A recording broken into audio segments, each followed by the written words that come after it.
Hello students.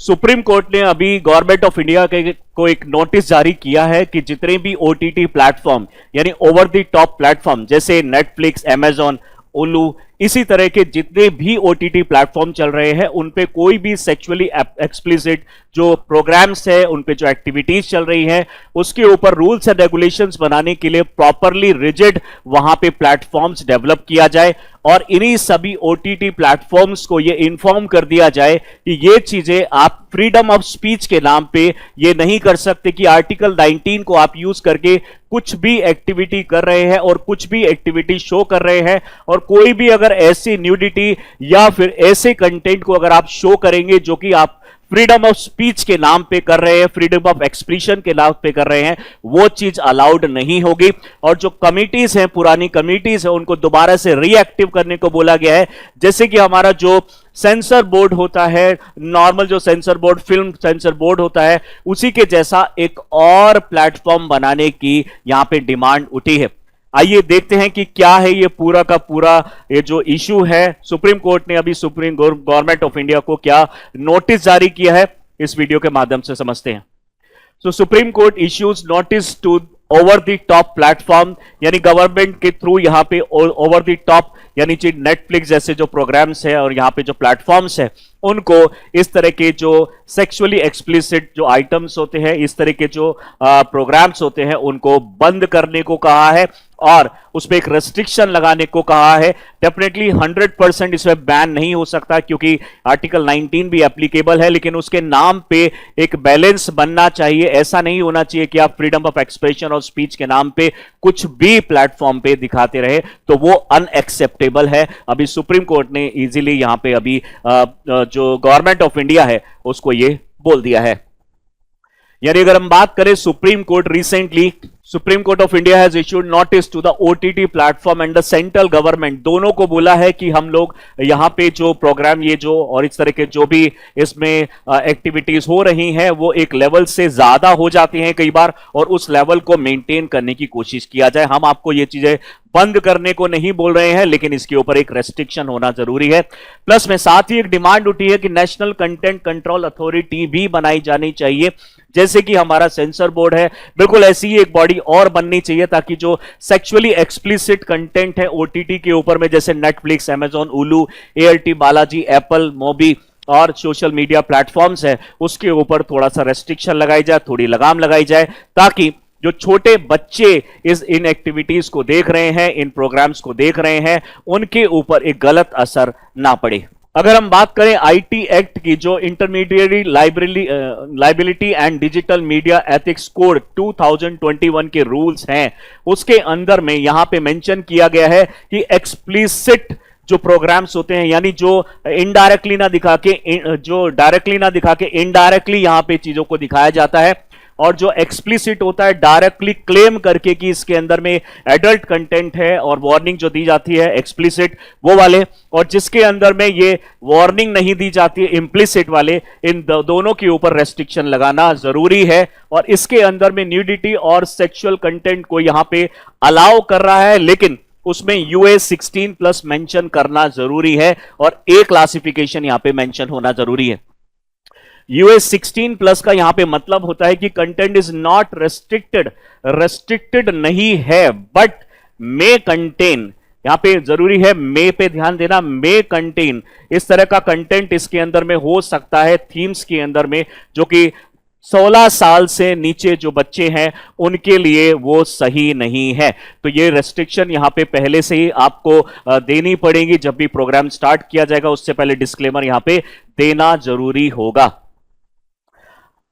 आगे अगर हम बात करें तो यहां पे नेशनल कंटेंट कंट्रोल अथॉरिटी को जो बनाने की बात की गई है, ये parallelly central board of film certification के साथ में काम करे और ओटीटी जैसे प्लेटफॉर्म्स को कंट्रोल करने की पूरी कोशिश की जानी चाहिए।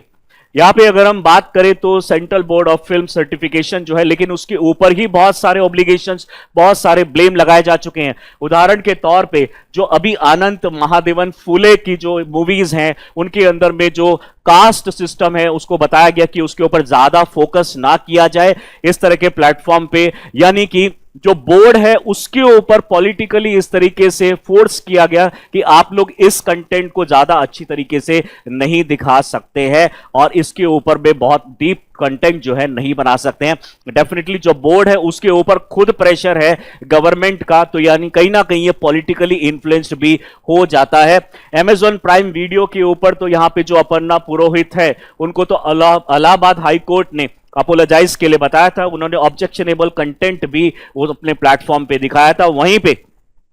जो कि हमारी जो बॉडी न्यूडिटी को कंट्रोल करने के लिए बनाई गई थी, वहीं हमारी censored politically content as well as यहां पे भी हो जाता है। यानी पॉलिटिकल जो कंटेंट है उसको अगर गवर्नमेंट चाहे तो वहां पे रोक देती है कि इस तरह का कंटेंट हमारी गवर्नमेंट के अगेंस्ट हो सकता है, तो आप नहीं दिखाएं। यानी जिस चीज को हमने न्यूडिटी के अगेंस्ट बनाया था वो पॉलिटिकल भी इन्फ्लुएंस्ड है और पॉलिटिकल कंटेंट भी दिखाने से कई बार मना कर देते हैं, जो कि हो सकता है कि इंडिया के फेवर में हो, लेकिन पॉलिटिकल पार्टीज नहीं चाहती हैं तो वो प्रोग्राम्स को बैन कर दिया जाता है। यहां पे सेंट्रल बोर्ड फॉर जो फिल्म अथॉरिटीज है। अगर हम बात करें ऑल ओटीटी स्ट्रीमिंग जो सर्विसेज हैं उनको लॉ कंप्लाइंट होना पड़ेगा। यहां पे जरूरी है कि यहां पे 2 टियर सिस्टम के थ्रू पास किया जाए। फर्स्ट टियर जो होगा वहां पे सेल्फ रेगुलेटरी ऑर्गेनाइजेशन, यहां पे जो जैसे कि IAMAI है, internet and mobile association of India digital entertainment committee, ये एक नॉन प्रॉफिट कमेटी है जिनका पर्पस है कि इस तरह के जो कंटेंट है वो डिजिटली नहीं स्प्रेड होने चाहिए, डिजिटली जो बच्चे हैं स्पेशली वहां तक नहीं पहुंचने चाहिए। तो इनका एक सेल्फ यानी एक इंस्टीट्यूशन यहां पे बनाया गया है और उसको बोला गया है कि आप इसको थोड़ी अच्छी तरीके से देखिएगा, अदरवाइज हो सकता है कि लाइसेंस भी कैंसिल कर दिया जाए। और आपको पता होगा कि इसी साल जनवरी मंथ में 10 से 15 यहां पे जो ओटीटी प्लेटफॉर्म्स थे उनको बैन कर दिया गया था, हमेशा हमेशा के लिए उनका लाइसेंस भी कैंसिल कर दिया गया। और इसका जो हेड होगा IAMAI, इसका एक हाई कोर्ट का जज या फिर सुप्रीम कोर्ट का जज होना चाहिए, तभी आपका जो अवॉर्डेशन होगा वो वैलिड माना जाएगा। वहीं पे अगर हम बात करें internet and mobile association of India IAMAI, ये एक नॉन प्रॉफिट ऑर्गेनाइजेशन है, इंडस्ट्री ट्रस्ट है। यहां पे 1860 में इसको बनाया गया था, आज तक ये चल रहा है। 540 से ज्यादा इसके अंदर में मेंबर है। इनका मेन पर्पस है कि हमारे जो डेटा है और हमारा जो भी कंटेंट है वो एक प्योर फॉर्म में कंज्यूमर तक पहुंचे, ना कि उसके ऊपर कोई गलत तरीके से इस चीज को, इस प्लेटफॉर्म को यूज किया जाए। तो डेफिनेटली अपने आप में एक अच्छा प्लेटफॉर्म है, लेकिन ये कई बार पॉलिटिकली इन्फ्लुएंस हो जाता है और कई बार ये उस तरह के कंटेंट को रेस्ट्रिक्ट नहीं करता है जो कि रेस्ट्रिक्ट असली में करना चाहिए। वहीं पे अगर हम बात कर दे तो 3 लेवल ऑफ रेगुलेशंस इसके अंदर में बनाए जाएंगे और यहां पे रेगुलेशन 2021 में भी आए थे सुप्रीम कोर्ट द्वारा। क्या है ये रेगुलेशन, देखते हैं। फर्स्ट रेगुलेशन में है स्ट्रीमिंग सर्विस, जो सर्विसेज इटसेल्फ, यानी जो प्लेटफॉर्म्स है, ओटीटी प्लेटफॉर्म है, यही अपने खुद ऑफिसर यहां पे रिक्रूट करें जो इस तरह के कंटेंट को पब्लिक होने से बचाएंगे। Who is required to process the complaint and have a decision within 15 days. और अगर ऐसा उनके प्लेटफॉर्म पे इस तरह के कोई डेटा दिखता है तो 15 दिन के अंदर अंदर उसको रिजॉल्व करना यहां पे जरूरी हो जाता है। सेकेंड लेवल की अगर हम बात करें, सेल्फ रेगुलेटरी ऑर्गेनाइजेशन, ये जो होगा इसको हेड किया जाएगा रिटायर्ड सुप्रीम कोर्ट जज के द्वारा या फिर हाई कोर्ट जज के द्वारा, या फिर यहां पे इंडिपेंडेंट एमिटमेंट जो आप बोल सकते हैं ऐसी पर्सनैलिटीज है जो उसमें बहुत ज्यादा एक्सपर्ट है और एक्सपीरियंस्ड है, उनको भी यहां पे लिया जाएगा। It will also have up to 6 members इसके अंदर में हो सकते हैं जो कि ब्रॉडकास्टिंग से, एंटरटेनमेंट से, चाइल्ड राइट से, ह्यूमन राइट से और मीडिया फील्ड से होने चाहिए, ताकि वो अच्छे स्टेप्स ले सकें इस तरह के जो सेक्सुअली एक्सप्लिसिट कंटेंट है उसको रोकने के लिए। हाउ डेलिब्रेशन एंड डिसीजन कैसे होगा ये पूरी तरीके से मेंशन नहीं है, लेकिन टाइम टू टाइम जो कोड ऑफ प्रैक्टिस है IB मिनिस्ट्री द्वारा, इंफॉर्मेशन एंड ब्रॉडकास्टिंग मिनिस्ट्री द्वारा, ये यहां पे रिलीज किया जाएगा टाइम टू टाइम। और इस तरह के जो SRO है यानी सेल्फ रेगुलेटरी ऑर्गेनाइजेशंस, उनको ये फॉलो करना जरूरी होगा।